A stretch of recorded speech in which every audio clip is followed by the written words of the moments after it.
The Amplified Bible, Proverbs chapter 1. The Proverbs, truths obscurely expressed, maxims, and parables of Solomon, son of David, king of Israel, that people may know skillful and godly wisdom and instruction.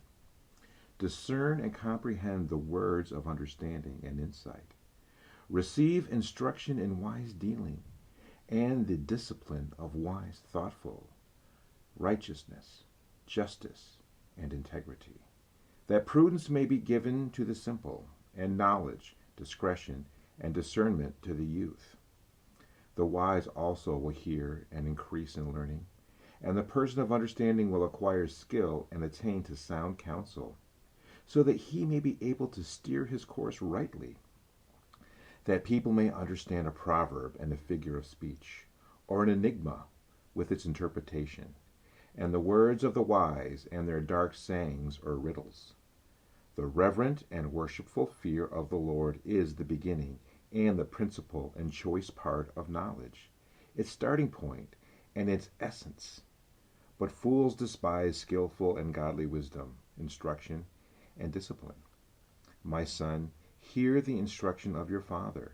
Reject not nor forsake the teaching of your mother, for they are a victor's chaplet, a garland of grace upon your head, and chain and pendants of gold worn by kings for your neck. My son, if sinners entice you, do not consent. If they say, "Come with us, let us lie in wait to shed blood. Let us ambush the innocent without cause, and show that his piety is in vain. Let us swallow them up alive, as does Sheol, the place of the dead, and whole, as those who go down into the pit of the dead. We shall find and take all kinds of precious goods when our victims are put out of the way. We shall fill our houses with plunder. Throw in your lot with us, they insist, and be a sworn brother and comrade. Let us all have one purse in common. My son, do not walk in the way with them. Restrain your foot from their path. For their feet run to evil, and they make haste to shed blood. For in vain is the net spread in the sight of any bird. But when these men set a trap for others, they are lying in wait for their own blood. They set an ambush for their own lives. So are the ways of everyone who is greedy of gain. Such greed for plunder takes away the lives of its possessors.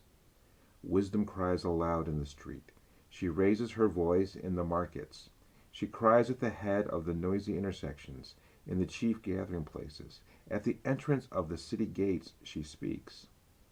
How long, O simple ones, open to evil, will you love being simple? And the scoffers delight in the scoffing, and self-confident fools hate knowledge. If you will turn, repent, and give heed to my reproof, I, wisdom, will pour out my spirit upon you. I will make my words known to you. Because I have called, and you have refused to answer, have stretched out my hand, and no man has heeded it. And you treated as nothing all the counsel, and accept none of my reproof, I also will laugh at your calamity. I will mock when the thing comes that shall cause you terror and panic. When your panic comes as a storm, and desolation as your calamity comes on as a whirlwind, when distress and anguish come upon you, then will they call upon me, wisdom, but I will not answer. They will seek me early and diligently, but they will not find me, because they hated knowledge and did not choose the reverent and worshipful fear of the Lord, would accept none of my counsels, and despised all my reproof. Therefore shall they eat of the fruit of their own way, and be satiated with their own devices.